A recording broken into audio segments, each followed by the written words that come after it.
Welcome to Savoury P.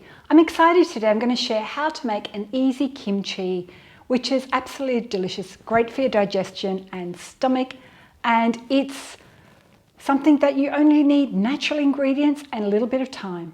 So come with me and let's see. So here I've got my cabbage. It's been shredded and rinsed and the core taken out. That's 500 grams. Depending on the size of your cabbage, 150 grams of carrots already shredded, 1 onion, 100 grams already chopped, one piece of ginger already diced, 2 cloves of garlic peeled and diced, 15 grams of salt, fine salt, and 1 fresh chili. If you don't have chili in the house, I also do it with a chili powder, half a teaspoon, and I often, if I don't have fresh garlic or ginger in the house, I can do it with my ginger in the jar or garlic.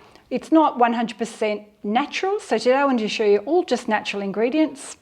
Step 1, grab your salt, pour that in, carrots, the onion already chopped up, and I'm doing it in my big glass mixing bowl just to show you how to mix it. So you will need a vessel that's quite big. And the chili goes in and all the garlic. Now you can mix and match the quantities of these to suit your taste buds. I found that this one isn't too spicy. Now I'm just going to go in and massage it with my hands. And I always wear gloves because I don't like the feel of it without the gloves on. And especially if you've got ginger and chili there. So we don't add any vinegar, there's no water. This massaging process will actually create the brine. Okay, that's a quick mix. Now I put my lid on and I wait 10 minutes. Hey Siri, set a timer for 10 minutes. Another thing you need to prep is your vessel to put your kimchi in. So I've got these small jars from IKEA. I can't remember the actual size, but I get about 350 grams of the kimchi in there. Before we started filming, I've made sure they're clean. I've rinsed them with boiling kettle water, and then I removed the rubber ring and placed them on a tray in the oven on low. It's about 120 degrees Celsius, like this. Just made sure that they were completely dry, and then the oven heat also sterilizes a little bit. So I've got 2 jars ready to go. So I'll divide them into 2. You can do it in 1 big jar or just use whatever you got. You might have some recycled jars. And the other thing I do is I always label it. I always label it with masking tape. So I've got my labels ready to go. So I would recommend having a Sharpie or a black marker, some masking tape or labeling labels. So what I do is, I'll just show you close up. I didn't write today's date, but I've written it has to go into the fridge on the 7th of May and it's ready to eat on the 17th of May. So what I do is I store it downstairs in my downstairs storage, which is really cool. It'd be great to store it somewhere where it's under 20 degrees and you store it for 10 days. And then after 10 days, you bring it up and put it in the fridge. And then after 10 days being in the fridge, then it's ready to eat.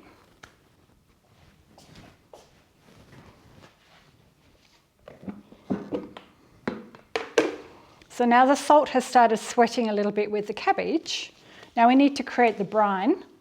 So I need to massage this for 10 minutes.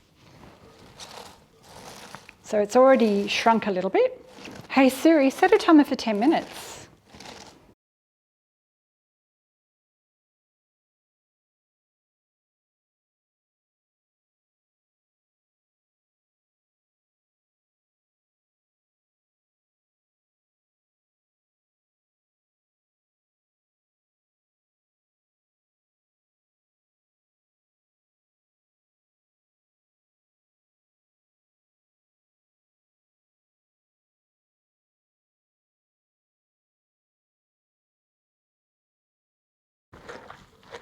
Hey Siri, how much time is left on my timer?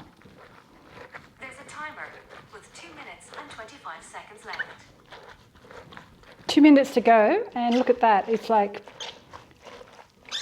a third, or no, less than half of the size. I'm just trying to get as much juice as I can.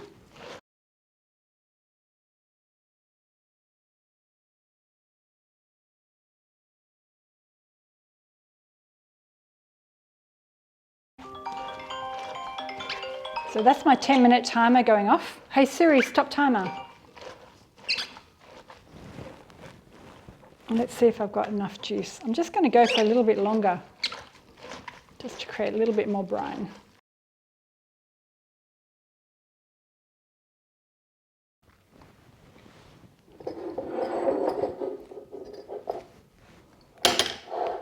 The next step, while I've still got my gloves on, I'm going to grab handfuls of this and place it in my jar. And we need to squish it down as we're putting it in, because the brine will be what keeps it fresh, and this is the fermentation process under the brine.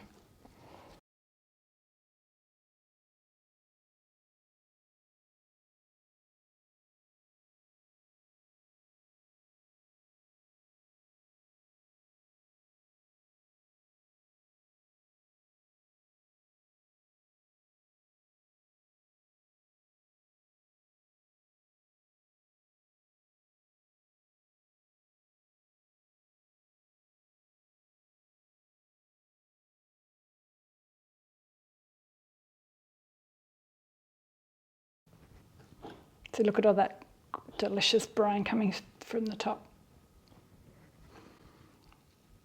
So you need to pack as much of that down as possible. Let's just start on the next jar.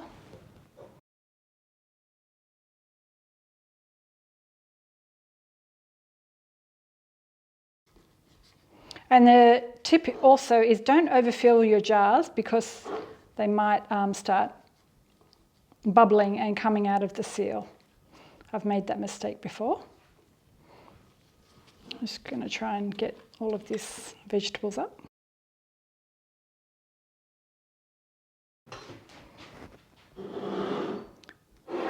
Now to seal it, what I should have kept is I should have kept a little piece of leaf from the cabbage, but I threw it all out and used it in my other batch that I made. So I'm going to pop a photo above of what I did the other day. But if I get this submerged enough in the brine and there's no kimchi poking out, I think we should be okay. I think I've made, because I've massaged it for about 12 minutes today, I've created a lot of brine. So I'm just going to pack it right down. So I think that will be fine. And the seal stops any bacteria getting in there. I did read just then on the internet that there are other methods that you can do to seal it, with a bag of water sitting on the top,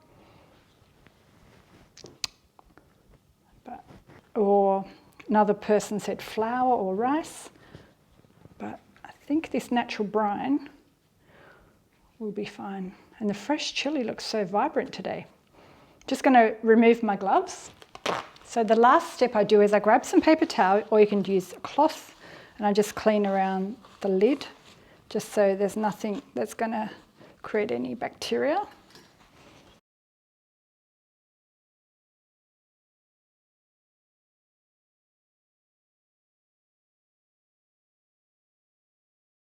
And I've added my labels, if you can see that. So they'll go downstairs for the cold ferment for 10 days. Then I'll pop them in the fridge 10 days later on the 7th of May, and then they're ready to eat. The E means eat, on the 17th of May. That's the easy part done for my kimchi. The hardest part, I think, is now waiting. I've got to wait 20 days before I can eat it. So it goes 10 days at room temperature. I put it downstairs in my storage unit, so it's nice and cool, and then I pop it into the fridge 10 days later, and then let it sit in the fridge for 10 days, and then after 10 days it's ready to eat. So I hope you've enjoyed my how to make an easy homemade kimchi. No vinegar, naturally fermented. All you need is a bit of time and strong hands to massage it. pop a link up above for a few other ideas of recipes I've done recently.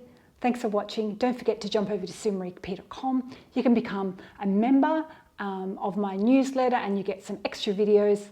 And also, if you want to be a paid member, you get more tips, more videos, and more recipes from me.